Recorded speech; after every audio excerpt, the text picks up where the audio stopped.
Hi everyone.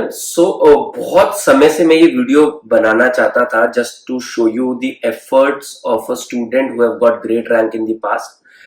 तो ये जो आपके सामने ये दिख रहा है ये एक्चुअल नोट्स हैं अर्जुन के। Arjun was our student in Jaipur and he got rank 2 in the NEET exam and 9 in the INICET exam. Currently he is pursuing MD Medicine at All India Institute of Medical Sciences.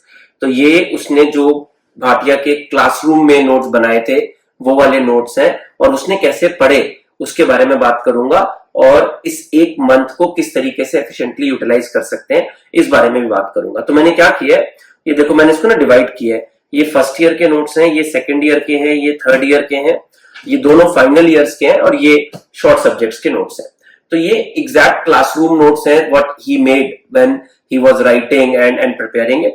अब सबसे बड़ा challenge आता है कि sir notes तो हमने भी बनाए हुए हैं, सबके नोट्स बने हुए हैं, अब मैं इनको रिवाइज कैसे करूं? It's practically not possible. And then we search for कि अब यार अब क्या मिल जाए, कोई मेरे को जादू की पुड़िया मिल जाए कि अब ये सब बन जाए। तो पहले इस चीज को समझते हैं, काम करते हैं, कोई भी एक सब्जेक्ट उठाते हैं। अब पीडियाट्रिक्स उठा लेते हैं, ठीक है? तो देखो पीडियाट्रिक्स उठाया तो उसकी राइटिंग थोड़ी बड़ी थी तो और ज्यादा बल्कि लग रहे। अब देखो प्लीज सी दिस, ठीक है ना?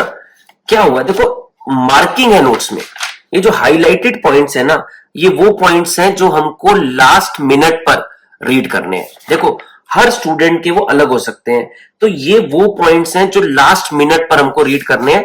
अब आपको क्या लगता है ये पूरे नोट्स पढ़ने में अगर आपको लग रहा है कि आपको एक दिन लग जाएगा तो नहीं, 3 घंटे में, 2 से 3 घंटे में आप ये क्विकली रिवाइज कर लेते हो। And paediatrics in done and dusty, not from any shortcut, from your main notes.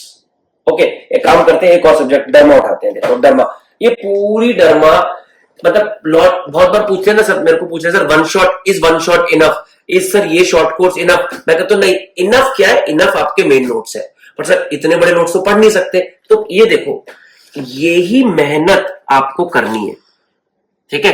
But sir अब ये देखो, दिख रहे हो आप, कैन यू सी दिस? ठीक है, अब किसी को लगेगा कि नहीं बहुत ज्यादा, नहीं, ये टोटल पढ़ने में मेरे को 30 सेकंड्स नहीं लगेंगे। 30 सेकंड भी मैंने ज्यादा बोल दिए, और क्योंकि मैंने इनको 2-3 बार पहले पढ़ा हुआ है तो इनको मेरे को पढ़ना बहुत आसान होगा।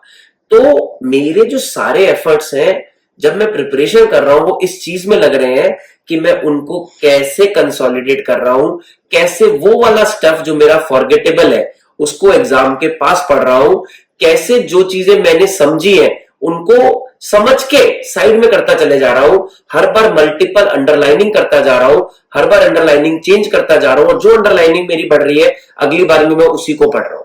ठीक है, अब 1 महीना रह गया है, हमें कोशिश करना है कि इनमें से मैं कितना मैक्सिमम इम्बाइब कर सकूं। तो पहला क्वेश्चन है, क्या आपने ये किया हुआ है? अब अगर आपने ये नहीं किया हुआ तो ये चैलेंज रहेगा।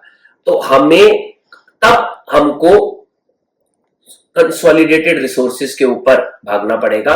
कोशिश करनी है कि जिस टीचर से आपने ये पढ़ा है क्या उसी का कंसोलिडेटेड रिसोर्स आपके पास अवेलेबल है।